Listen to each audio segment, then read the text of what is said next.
For this problem, we're going to have a conjunction show up in our givens column. And as always, we'll just replace that conjunction by the separate statements P and Q.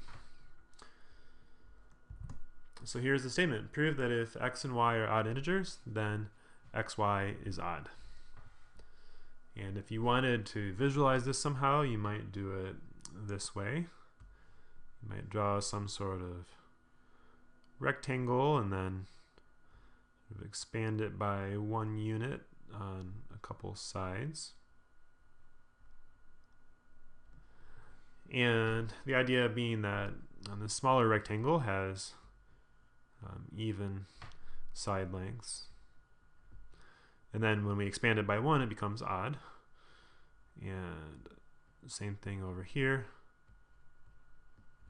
Even and plus 1 is odd. And so, this whole larger edge might be x, and this whole one is y.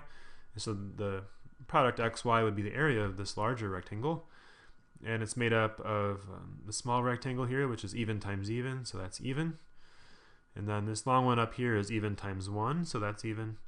This one is also even times 1, so that's even. And then we just have an area of 1 up here, 1 by 1 square, right? So we have even numbers added together is even, plus 1 more gives us an odd area. All right. So if you think about what those areas of the different pieces would be, they're actually going to show up in our proof. All right, so we've got a given and a goal. And, well, here's the word and in the given, right? So if we write this out more logically, we get x is odd and y is odd. And then we should use the definition of odd somehow. So, oh, excuse me. We should, as our method said, we should break that conjunction into 2 different givens. And then we can use the definition of odd to write all these out. Okay, so x being odd means there exists some integer k such that x is 2k plus 1. Right? It's 1 more than an even number. And I'm going to use different dummy variables j and l for my other 2 statements because those numbers might be different. And then we can do some existential instantiation on our givens to get a k0 in the integers such that that equation holds, and also a j0 such that we have the other equation for y. And then looking at our goal, we're trying to find an L such that xy equals 2L plus 1. And we have these 2 equations over here to work with. And to get an xy, we could just sort of multiply those 2 equations together. Okay? Multiply the left sides to get xy, and multiply the right sides to get this expression. And that's not quite in the form 2L plus 1, so maybe we should expand it a bit. And when we FOIL or distribute or whatever, we get this. And it's a sum of 4 numbers. These are actually the areas of those 4 rectangles in the picture I tried to draw. And then what you notice is that the first 3 all are even, right? So we can factor a 2 out from them. And now we do have something of the form 2L plus 1, where L is this expression in parentheses. And we just have to make sure that that L is an integer. So for that, we use the fact that k0 and j0 are both integers. And we can certainly multiply them and multiply by 2 and add them up and still have an integer. So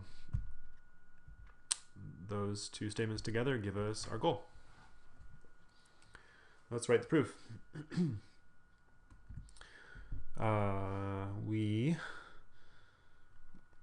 Well, I didn't mention this, but actually our original statement was just a goal, right? It was a conditional statement. And so we take the antecedent and move it over as a given. So it's the first thing we should say. Suppose x and y are odd integers. We show that xy is also odd. And we didn't do much on the givens, on the goal side. It's mostly with the givens. And let's see, from x being odd, we got that there exists such a k, which when we did instantiation, we cashed it out like that. And then similarly for y, all right, that was the definition, and it gave us this. So we should introduce those new variables k0 and j0. I'll do them at the same time. There exist k0 and j0 in the integers such that x equals 2 k naught plus 1 and y equals 2 j naught plus 1. Okay. And then